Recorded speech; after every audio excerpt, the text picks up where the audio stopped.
tụi mày.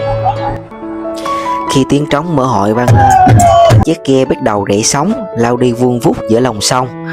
Mỗi đội gồm hơn chục tay chèo, ai nấy đều đồng lòng bắt hướng về đích. Tay không ngừng khua nước trong nhịp trống dồn dập. Tiếng trống, tiếng chiêng vang rền, họ cùng tiếng reo hò phấn khích. Từ hàng trăm người dân hai bên bờ, người thì vẫy cờ, người đứng hẳn ra mép nước để cổ vũ cho đội nhà. Cả dòng sông như bừng lên sức sống náo nhiệt rộn ràng, đầy năng lượng.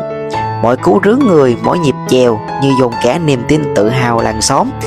Ghe nào cũng muốn về nhất, nhưng trên hết vẫn là tinh thần đoàn kết và vui hội đầu năm. Từ trên cao nhìn xuống, dòng người kéo dài từ bờ sông, sắc cờ rực rỡ, tiếng hò đối đáp vang dội cả khúc sông. Một khung cảnh thực sự sôi động và đậm đà bản sắc của biển miền Trung.